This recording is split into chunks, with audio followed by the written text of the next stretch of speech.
అందరికీ నమస్తే. ఉగాది పంచాంగం సందర్భంగా ప్రభుత్వం ఏర్పాటు చేసిన కార్యక్రమంలో అయ్యగారు ఒక మాట చెప్పిండు.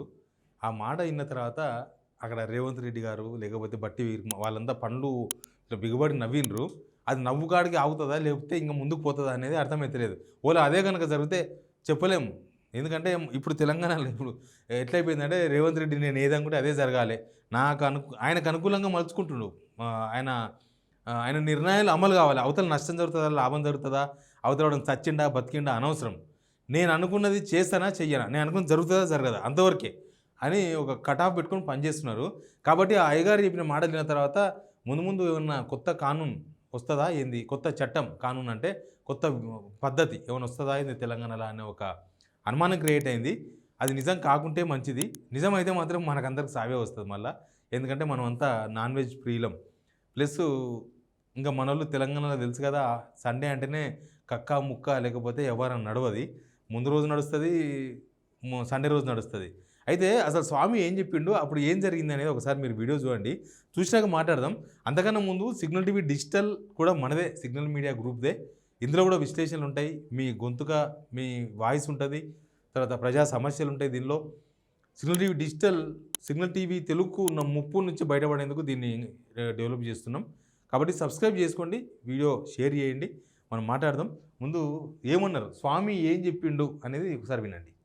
ఆదివారం నాడు తెలంగాణలో చుక్కా ముక్కా ముట్టుకోకపోతే బ్రహ్మాండంగా ఉండబోతోంది. కాబట్టి చుక్కలకు ముక్కలకు ఆదివారం దూరంగా ఉంటే అధికారులు కానీ నాయకులు కానీ ఎటువంటి ఇబ్బందులు ఉండవు. ఎందుకంటే ఆరోగ్యం బాగుంటుంది, రాష్ట్రం బాగుంటుంది, భగవంతుడు అనుగ్రహిస్తాడు. ఇది శాస్త్రము చెప్పింది సుమా, నేను చెప్పట్లేదు సుమా, ఇది శాస్త్రంలో చెప్పినటువంటి మాట. కాబట్టి ఏ త్యజంతే, రాజు చక్కగా పరిపాలన చెయ్యాలి అంటే ఆదివార నియమం పాలకులు పాటించాలే, ప్రజలు పాటించాలే. ఆదివారం నాడు మాంసాహారాన్ని విసర్జించి సూర్య నమస్కారములతో ఆదిత్య హృదయాది స్తోత్ర పారాయణములు చేసినటువంటి వ్యక్తి శక్తిమంతుడవుతాడు, చక్కటి అనుగ్రహాన్ని పొందుతాడు. అర్థమైందా స్వామి? సరే, ఈ పంచాంగంలో పార్టీ పంచాంగాలలో ఏ పార్టీకి ఆ పార్టీకి అనుకూలంగా మాట్లాడుతూ ఉంటారు. కాకపోతే సరే, ఆడిపోయినాక వాళ్ళని తిట్టాలని ఉండదు. కాకపోతే వాళ్ళకున్న లోటుపాటు ఉంటే చెప్పొచ్చు, మీరు పలానా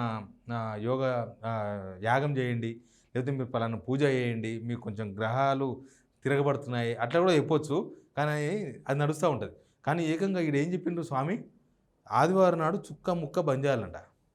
చుక్క ముక్క బంద్ చేయాలంటే రేవంత్ రెడ్డి గారి ఎక్స్ప్రెషన్ చూసినరా, నవ్వుతా కొద్దిగా లోపల నవ్వుకుంటున్నామేంట్రా అన్నట్టుగా అనిపించింది.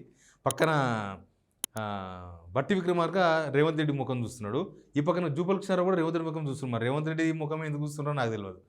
ఎందుకంటే చుక్క ముక్క వరకు ఆయన ముఖం ఎందుకు చూసినారో అర్థం కాలేదు. సరే, అది వేరే అర్థం.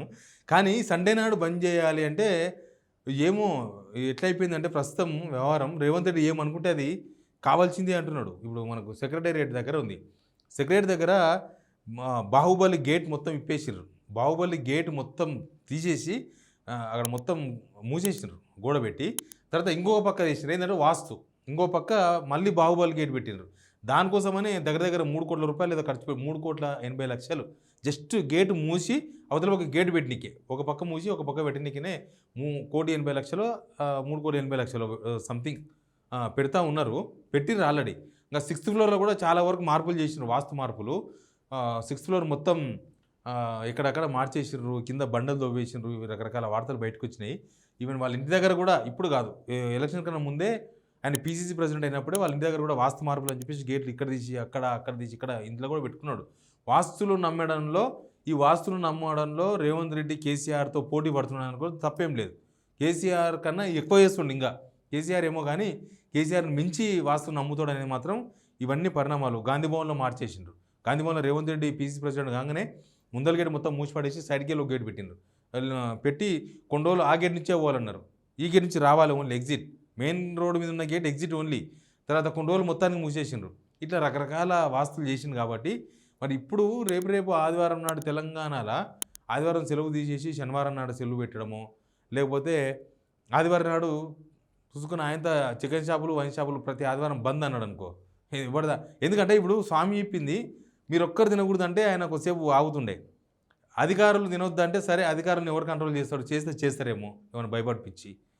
లేకపోతే మీ మినిస్టర్లు మీ తోటి నాయకులు ఎవరు తినొద్దు అంటే వాళ్ళని కొద్దిసేపు కంట్రోల్ చేస్తారేమో. మీకు దండం పెడితే ఆదివారం మాత్రం తినకండ్రా, మనం ఏదైనా చేద్దామని ఆదివారం అంటే బిజీ కార్యక్రమాలు ఏమైనా పెట్టుకుంటారేమో.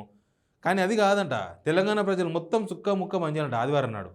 అసలు ఎట్లా పాసిబుల్ అవుతుంది అంటే ఇది రేవంత్ రెడ్డి గారు మనసు మీద తీసుకోకపోతే ఏం కాదు, పుసుకుని ఆయన మనసు మీద తీసుకున్నాను అనుకో, తెలంగాణ జనం ఆదివారం నాడు చుక్క ముక్క వేస్తున్నారు కాబట్టే మొత్తం నా పరిపాలన మీద తీవ్రమైన వ్యతిరేకత వచ్చింది, నా ప్రభుత్వం మీద తీవ్రమైన వ్యతిరేకత వచ్చింది, నా ప్రభుత్వం సరిగా నడుస్తలేదు, నేను ఏ పని అనుకున్నా అయితలేదు, అచ్చా దానికంతా కారణం ఈ జనాలు ఆదివారం నాడు చుక్క ముక్క తీసుకుంటారు కాబట్టి అయితలేదని మనసు మీద తీసుకుంటే ఆయనతో వైన్ షాపులు బంద్ పెట్టి చికెన్ షాపులు ఆదివారం నాడు బంద్ పెట్టిననుకో, మహాత్మా గాంధీ జయంతి రోజు పెట్టినట్టు ఇక ఎట్టుడో తెలియదు. మన జనాలు ఏం ఊకోరు, మనోళ్ళు ఫుల్ రియాక్షన్ ఉంటుంది, మనోళ్ళు ఎక్కడైనా ఆగుతారు. కానీ ఆ విషయంలో మాత్రం ఆదివారం నాడు అస్సలే ఆగరు. మరి అట్లాంటి నిర్ణయాలు ఏమైనా తీసుకుంటారో లేదు నాకు తెలియదు. కానీ గవర్నమెంట్ కూడా దృష్టిలో పెట్టుకోవాలి సుమా, ఎందుకంటే గవర్నమెంట్కు ఎక్కువ ఇన్కమ్ వస్తున్నది ఎక్సైజ్ నుంచే. అది ఆదివారం నాడే మంచి మార్కెట్ ఉంటుంది. శనివారం ఆదివారం నాడు వాళ్ళకు వారంలో మొత్తం అంత గిరాకు ఉండదు, వాళ్ళకు పండుగలు ఉంటే ఎక్కువ ఉంటుంది, లేకపోతే శనివారం నాడు ఫుల్ ఉంటుంది, శనివారం నాడు మించి ఆదివారం ఉంటుంది, ఆదివారం పొద్దుగాల నుంచి ఉంటుంది గిరాకీ. కాబట్టి వాళ్ళకి చాలా ఇంపార్టెంట్ ఆ రోజు ఆదివారం. కాబట్టి ఎక్సైజ్ రెవెన్యూ వచ్చేది కూడా ఎక్కువ పండుగలు లేకపోతే ఆదివారం నాడే ఎక్కువ ఉంటుంది. ఆదివారం నాడే అంతా ఫ్రీగా ఉంటారు, దోస్తులంతా కలుస్తారు, దావతులు చేసుకుంటారు, ఫంక్షన్స్ కూడా మూమెంట్ శనివారం ఉన్న ఫంక్షన్స్ ఆదివారం మారుస్తారు ఈ దావతుల కోసమని. మషమ్మలు మన దగ్గర మెయిన్ గ్రామదేవతలు, మషమ్మలు, పోచమ్మలు అంతా సండే నాడే పెడతాం దుకాణం, అప్పుడు మొత్తం నడుస్తుంది కక్క ముక్క.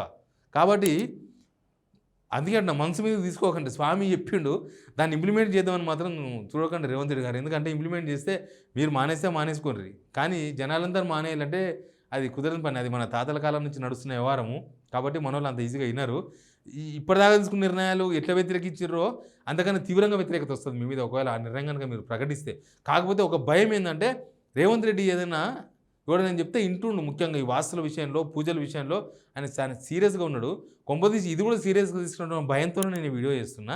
బట్ జనం మాత్రం అట్లా యాక్సెప్ట్ చెయ్యరు. గవర్నమెంట్కి ఇన్కమ్ పడిపోతుంది, ఇంకా దరిద్రంలోకి పోతాం.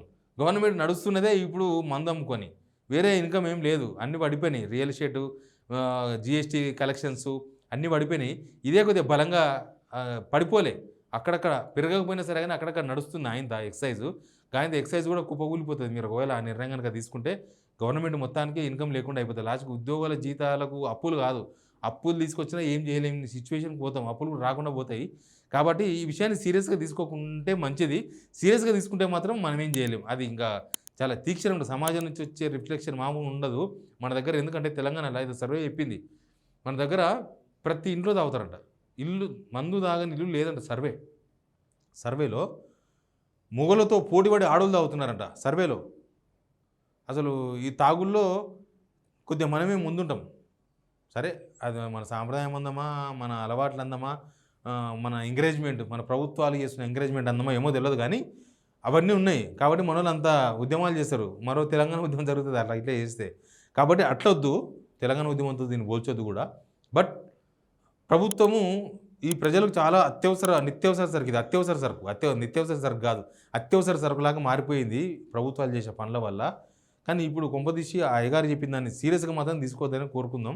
సీరియస్గా తీసుకుంటే మీకు చికెన్ తినేవాళ్ళు, మటన్ తినేవాళ్ళు వీళ్ళందరూ నెగిటివ్ అవుతారు, తర్వాత మందాయి వాళ్ళు కూడా నెగిటివ్ అవుతారు. మొత్తం ప్రభుత్వం మీద వ్యతిరేకత ఇంకా ఎక్కువైపోతుంది. కాబట్టి ఇప్పటికే చాలా వ్యతిరేకత ఉంది. మళ్ళీ మీరు ఇట్లాంటి బ్రహ్మాండమైన నిర్ణయాలు తీసుకోవద్దని కోరుకుంటున్నాం మేము కూడా. ఆ బ్రహ్మాండమైన నిర్ణయాలు తీసుకుంటే అయ్యగారిని సంతోషపెట్టి ఏమైనా చేస్తే మాత్రం అయ్యగారు ఒక్కరు సంతోషపడతారు, మిగతా వాళ్ళందరూ బాధపడే అవకాశాలు ఎక్కువగా ఉన్నాయి. Please subscribe signal TV digital.